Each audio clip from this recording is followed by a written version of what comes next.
من النجف الأشرف قدرت تثبت وجودها بالساحة الفنية والثقافية بخطوات واثقة. استبرق هندو مو بس فنانة تشكيلية ومدرسة تربية فنية، لكن هم ناشطة مدنية شاركت بأكثر من نشاط ودورة ومهرجان، وتركت بصمة بكل مكان حضرت فيه، من المكياج السينمائي للمعارض الدولية ومن التعايش السليم للتنمية البشرية.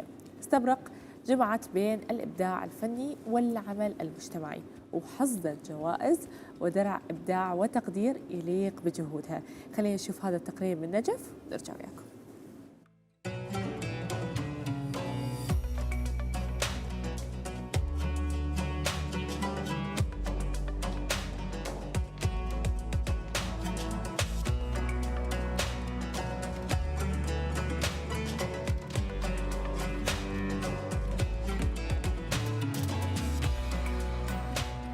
أنا من عمري 4 سنوات أرسم، وطورت من نفسي، طورت من موهبتي.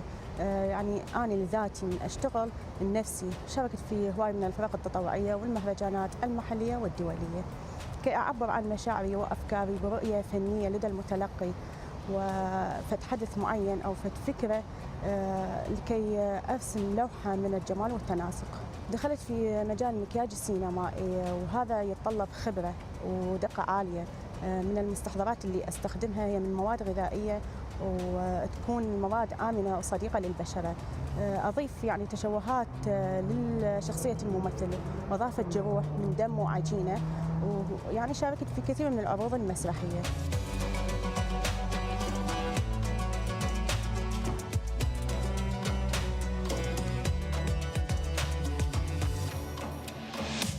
الفن التشكيلي يتضمن كسينمائي ولوحات تكون تجريديه اما واقعيه اما انطباعيه. ويعني قلت لك اني اطفت فكره معينه للمجتمع، وحصلت على افضل ناشطه مدنيه في سنه 2018، وكافضل فنانه تشكيليه على حصول على درع التمييز والابداع. في سنه 2015 دخلت في مجال الرسم المباشر اللي يكون في المهرجانات خلال 5 دقائق. تكون رسم كرافيك اسود وابيض او رسم بالالوان، لكن انا بدات قمت ابتكر يعني الخطوات بطريقه مختلفه لكي ابهر الجمهور. فرسمت بالنار. هاي الطريقه تكون هي تحتاج دقه عاليه، وفيها تكون احبار ناريه، والاوراق اللي تكون يعني مانعه للحرق.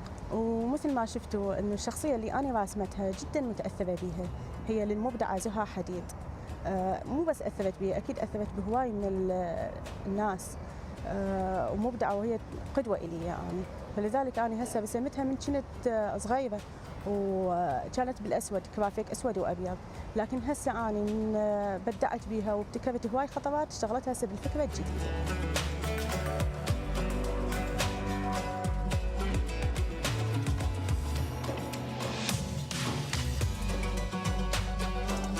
حصولي على كثير من الشهائد التقديرية ودرع التمييز والإبداع، وحصلت على النجومية كأفضل فنانة تشكيلية.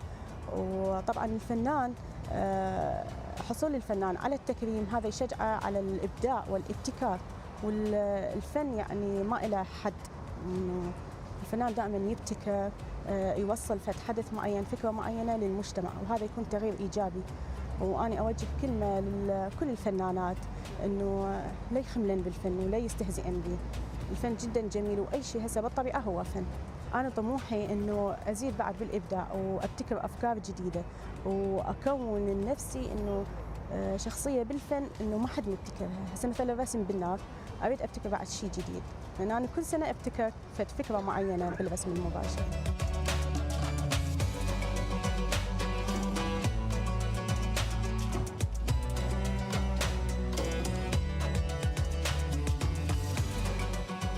صرت عمها استبرق هندو وصديقتها المقربة، وأنا كلش فخورة بيها ومبدعة برسوماتها بلطافتها ومبدعة يعني. وإحنا كعائلة مفتخرين بيها. فنانة بعد يعني رسمها كلش حلو ومبدعة. طبعا الفنانة استبرق هندو هي مو فقط فنانة ترسم اللوحات التشكيلية. الفنانة استبرق هندو دائما تحاول تسعى أن ترسم البسمة والفرحة على شفاه الأيتام والفقراء. فهي فنانة عندها رسالة للمجتمع، وأتمنى لها كل التوفيق إن شاء الله.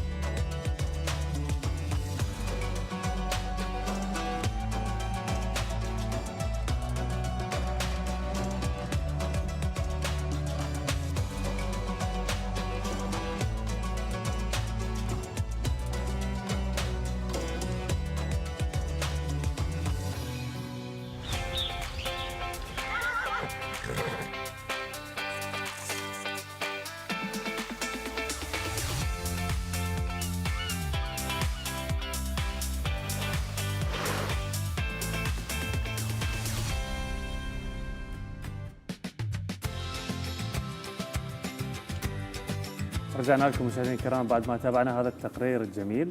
طبعا القلم الجاف وتفاعله مع النار، والنار شلون تمحي هذا الحبر. بصراحه زهراء دا اشوف انا هسه الكثير من الاشخاص يتوجهون حول هذا الفن. صح.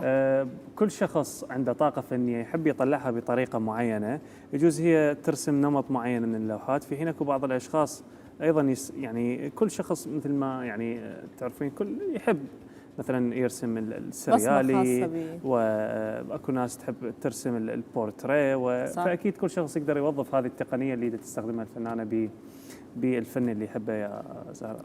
ممكن فرح يتحول الى شيء ثاني. يعني انا متحمسه الاخبار منوعه بصراحه عزيز، اريد اعرف شنو راح يصير بالخبر مالتك. هذا اول خبر ها. اي طبعا